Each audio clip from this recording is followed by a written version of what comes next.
ઠંડી તો ભાઈ પહેલાં કરતાં તો ઘણી ઓછી થઈ ગઈ છે. પહેલાં જ્યારે આપણે બ્લોગ બનાવતા ત્યારે તો ઠંડી જોરદાર ઠંડી લાગતી. આ રીતના બંને હાથેથી સ્ટેરિંગ ના પકડી શકતા. એક જ હાથ એક હાથ તો ખીચામાં રાખવો જ પડે, એવી સિચ્યુએશન થઈ જતી હતી. પેટ્રોલ પંપ, પેટ્રોલ નહીં નખાવાનું અત્યારે. આ ભાઈ ઢીલું થઈ જાય. આનો મેં ભાઈ એક જુગાડ કર્યો, હું તમને બતાડું. બરોબર, ચલો આવી ગયા હાઈવે પર. અહીંયા ભાઈ કેવું કર્યું કે આ ખખડતું હતું, સરખું કરાવવા જો તો અહીંયાથી લોક જે છે અંદરથી તૂટી ગયું હતું. તો તમે અહીંયાથી અંદરથી લોહી ચુંબક ચોંટાડી દીધા. એટલે શું, લોહી ચુંબકના કારણે ખખડે નહીં, એકદમ ચોંટી જાય તો ખખડે નહીં.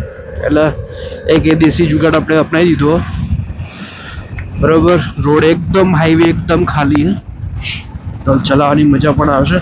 હજુ સુધી આપણી યુટ્યુબ ચેનલને સબસ્ક્રાઇબ ના કરી હોય ક્રેઝી બ્રધર, તો પ્લીઝ જલ્દીથી જલ્દી સબસ્ક્રાઇબ કરો.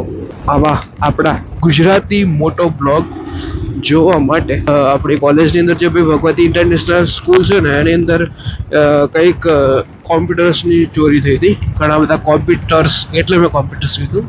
આપણો સેટઅપ જોવો હોય ને તો જોઈ લો ભાઈ. આઈના દેખાય? હા, આ રીતનો કંઈક આપણો સેટઅપ. મોબાઈલ જ છે, બીજું કંઈ નહીં આપણા જોડે. એવું કોઈ હાઈફાઈ કેમેરો નથી ભાઈ. મોબાઈલની અંદર જ બ્લોગ કરીએ છીએ. એવું કંઈક થોડું સ્ટેન્ડ કે એવું કંઈક વસાવ્યું ભાઈ. બાકી તો ભાઈ જો તમે આપણો વિડીયો જોઈ રહ્યા હોય તો કયા એરિયામાંથી આપણો વિડીયો જોવો હોય એ કોમેન્ટ કરો. કયા એરિયામાંથી, મતલબ કે પાટણના કયા વિસ્તારમાંથી. અને જો પાટણની બહારથી પણ જોતા હોય તો પણ કોમેન્ટ કરજો.